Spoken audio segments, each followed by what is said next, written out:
우리 다 같이 사도신경 하심으로 1월 16일 토요일 새벽 예배로 하나님께 영광을 올려드리겠습니다. 전능하사 천지를 만드신 하나님 아버지를 내가 믿사오며 그 외아들 우리 주 예수 그리스도를 믿사오니 이는 성령으로 잉태하사 동정녀 마리아에게 나시고 본디오 빌라도에게 고난을 받으사 십자가에 못 박혀 죽으시고 장사한 지 사흘 만에 죽은 자 가운데서 다시 살아나시며 하늘에 오르사 전능하신 하나님 우편에 앉아 계시다가 저리로서 산자와 죽은 자를 심판하러 오시리라. 성령을 믿사오며 거룩한 공회와 성도가 서로 교통하는 것과 죄를 사하여 주시는 것과 몸이 다시 사는 것과 영원히 사는 것을 믿사옵나이다. 아멘. 찬송가 320장 하시겠습니다. 320장입니다. 나의 죄를 정케 하사 주의 일꾼 삼으신 굳세 주의 넓은 사랑 항상 찬송합니다. 나를 일꾼 삼으신 주 크신 능력 주시고 언제든지 주 뜻대로 사용하여 주소서. 내게 부어주시려고 은혜 예비하신 주의 은혜 채워주사 능력 있게 하소서. 나를 일꾼 삼으신 주 크신 능력 주시고 언제든지 주 뜻대로 사용하여 주소서. 죄의 짐을 풀어주신 주의 능력 크도다. 나를 피로 사신 예수 내 맘속에 오소서. 나를 일꾼 삼으신 주 크신 능력 주시고 언제든지 주 뜻대로 사용하여 주소서. 주여 내게 성령으로 충만하게 채우사 생명수가 강물처럼 흐르게 하옵소서. 나를 일꾼 삼으신 주 크신 능력 주시고 언제든지 주 뜻대로 사용하여 주소서. 아멘. 하나님의 말씀은 누가복음 6장 14절에서 16절 말씀까지입니다. 누가복음 6장 14절에서 16절 말씀 제가 봉독해 드리겠습니다. 곧 베드로라고도 이름을 주신 시몬과 그의 동생 안드레와 야고보와 요한과 빌립과 바돌로메와 마테와 도마와 알페오의 아들 야고보와 셀롯이라는 시몬과 야곱의 아들 유다와 예수를 파는 자 될 가룟 유다라. 아멘. 오늘 새벽에도 영상으로 예배드리는 여러분의 심령 위에 하나님의 크신 은혜가 임하시기를 주님의 이름으로 축원합니다. 여러분, 오늘 본문 말씀을 보면은 예수님께서 12 제자를 세우시는 장면이 나옵니다. 우리가 읽지는 않았지만 12절 13절 말씀 보면은 예수님은 산 위에 올라가서 밤을 새워 기도하시고 이제 날이 밝자 제자들 가운데서 12를 택하여 사도라고 이렇게 불러주셨습니다. 그 영광스러운 이름이 오늘 우리가 읽은 본문에 기록이 되어 있습니다. 그래서 우리는 예수님께서 제자로 부르신 이 장면을 통해서 우리에게 주시는 교훈을 받고 은혜를 함께 나누는 귀한 시간 되시기를 주님의 이름으로 축원합니다. 여러분, 오늘 이 본문을 통해서 우리가 어떠한 교훈을 받습니까? 바로 하나님께서는 작은 자를 들어 크게 사용하신다는 것입니다. 하나님은 작은 자를 들어 크게 사용하십니다. 여러분 14절부터 16절 말씀을 보면은 예수께서 세우신 12 사도들의 명단이 기록이 되어 있습니다. 다시 한번 읽겠습니다. 곧 베드로라고도 이름을 주신 시몬과 그의 동생 안드레와 야고보와 요한과 빌립과 바돌로메와 마테와 도마와 알페오의 아들 야고보와 셀롯이라는 시몬과 야고보의 아들 유다와 예수를 파는 자 될 가롯 유다라. 아멘. 이렇게 예수님께서 세우신 12 제자들, 사도들의 이름이 기록되어 있습니다. 여러분 이 명단을 쭉 우리가 읽어보면서 한 가지 특징을 발견하게 됩니다. 그것은 예수님에 의해서 사도로 임명된 사람들이 한결같이 평범한 인물들 혹은 평범 그 이하의 인물들이라는 사실을 우리가 알 수가 있습니다. 그들은 재물이 많은 부자들도 아니었습니다. 학벌이 화려한 학자도 없었습니다. 사회적인 지위가 있는 권력가도 아니었습니다. 이들 중에 당시 유명하거나 사회적으로 인정을 받을 만한 위치에 있는 사람은 단 한 명도 없었습니다. 그저 어부이거나 또 사람들에게 죄인으로 취급받는 그런 세리, 그래서 정말 그야말로 평범 그 이하의 사람들이었습니다. 그렇다면 여러분, 예수님께서는 왜 이렇게 평범하고 볼품없는 사람들을 사도로 택하여 세우셨을까요? 예수님 주위에 그토록 사람들이 없었을까요? 아닙니다. 오히려 차고 넘칠 만큼 수많은 사람들이 예수님 주변에 몰려들었던 것을 우리는 성경 여러 곳곳을 통해서 알 수가 있습니다.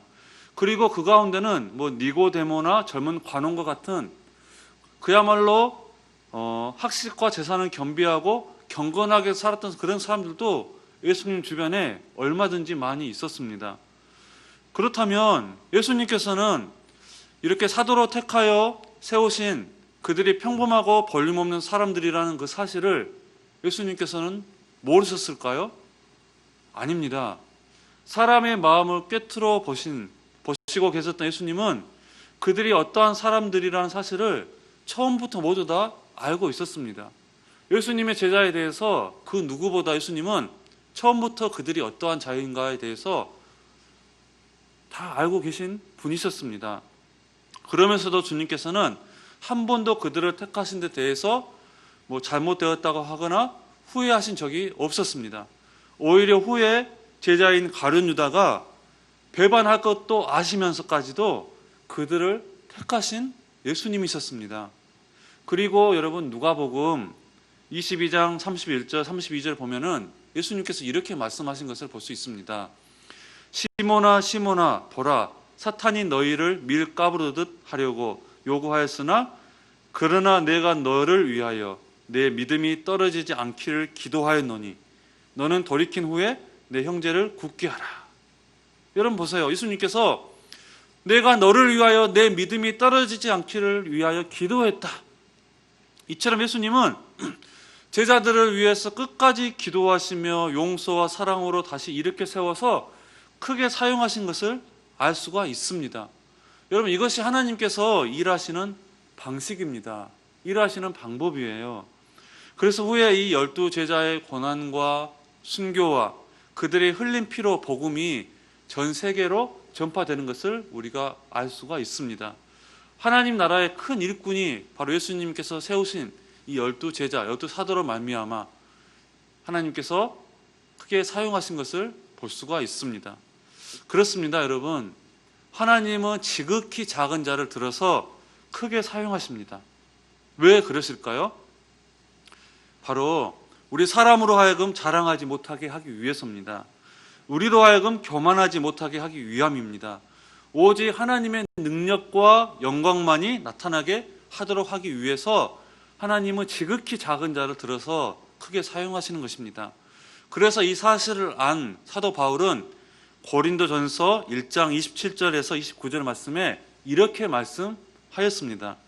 그러나 하나님께서 세상에 미련한 것들을 택하사 지혜 있는 자들을 부끄럽게 하려 하시고 세상에 약한 것들을 택하사 강한 것들을 부끄럽게 하려 하시며 하나님께서 세상에 천한 것들과 멸시받는 것들과 없는 것들을 택하사 있는 것들을 폐하려 하시나니 이는 아무 육체도 하나님 앞에서 자랑하지 못하게 하려 하심이라, 이렇게 말씀을 하고 있습니다. 여러분, 왜 하나님께서 연약한 자를, 왜 하나님께서 이렇게 지혜 없는 자를, 미련한 자를 택하여 사용하십니까? 바로 아무 육체도 하나님 앞에서 자랑하지 못하게 하기 위해서 그렇다는 것입니다. 그러므로 성도 여러분들 중에 스스로 내 자신은 너무나 작은 자입니다. 내 자신은 너무나 연약합니다. 나는 너무나 미련합니다. 나는 할 줄 아는 게 아무것도 없습니다. 내가 이래가지고 무슨 도움이 되겠습니까?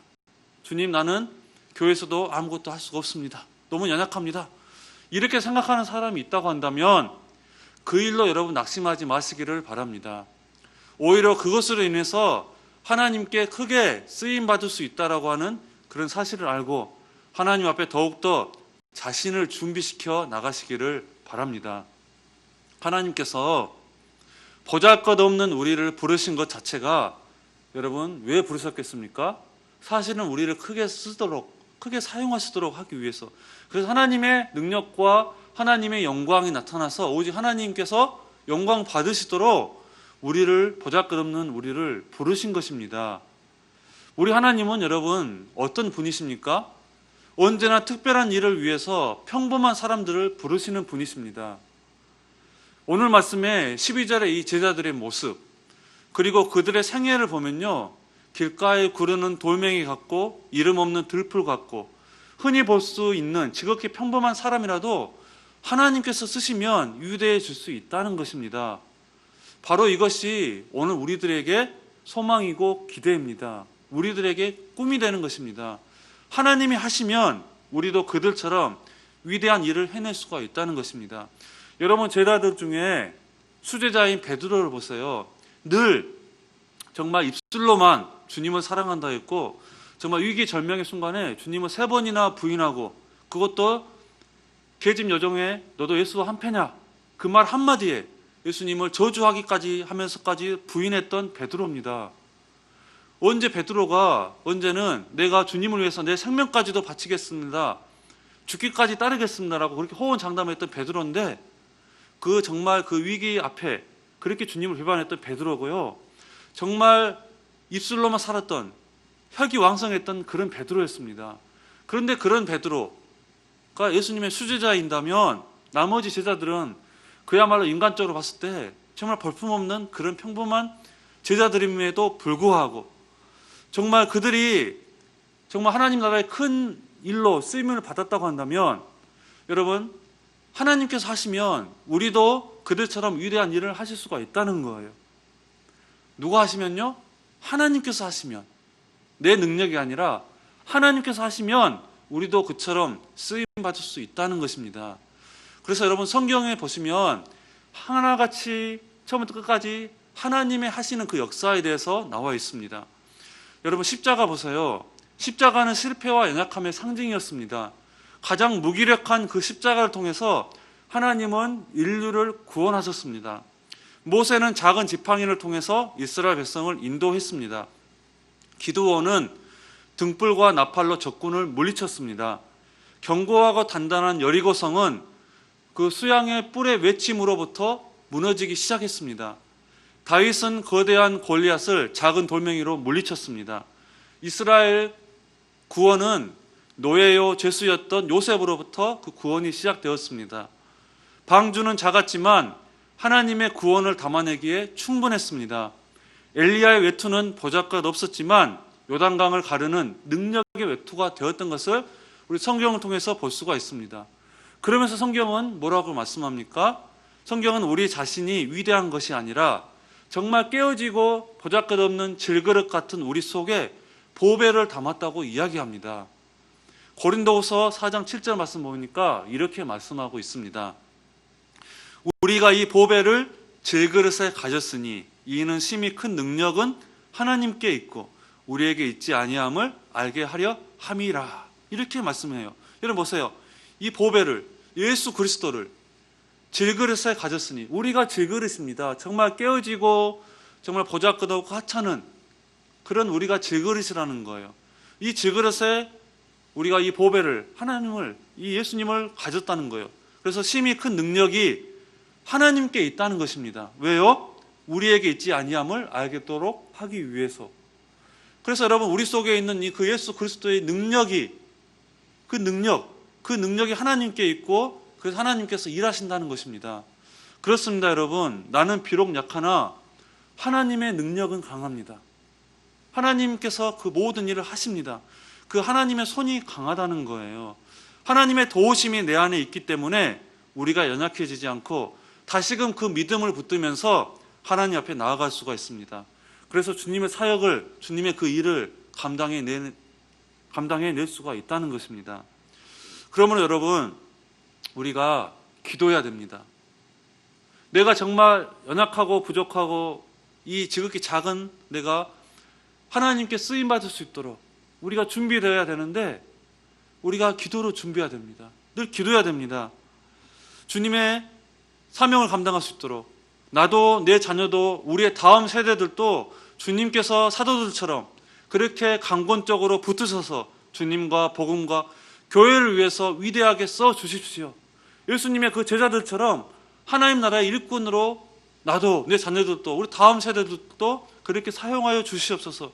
이렇게 기도하고 또 그렇게 쓰임 받는 저와 여러분 되시기를 주님의 이름으로 축원합니다.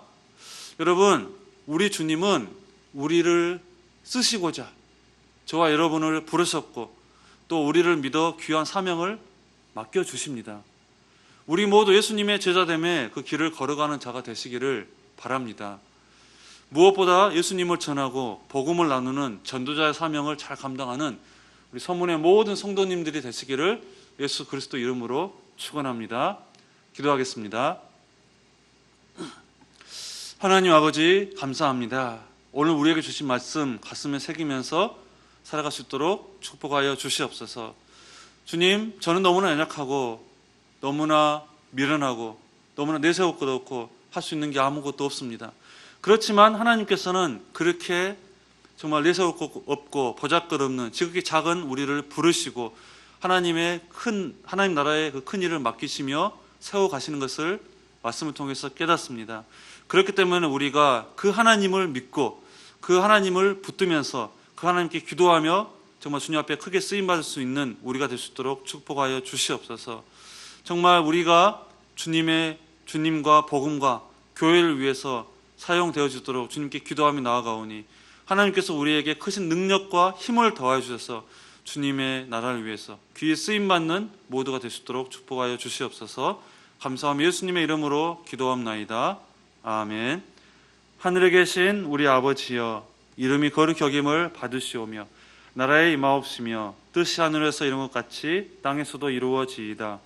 오늘날 우리에게 일용할 양식을 주옵시고 우리가 우리에게 죄 지은 자를 사하여 준 것 같이 우리 죄를 사하여 주옵시고 우리를 시험에 들게 하지 마옵시고 다만 악에서 구하옵소서. 대개 나라와 권세와 영광이 아버지께 영원히 있사옵나이다. 아멘. 우리 이 시간 기도할 때 오늘 우리에게 주신 말씀 붙잡고 기도하겠습니다. 또한 기도할 때 교회의 공동 기도 제목과 여러분 각자 가지고 계신 그 기도 제목 가지고 우리 시간 각자 처한 곳에서 주님 앞에 기도하며 나가겠습니다. 기도하겠습니다.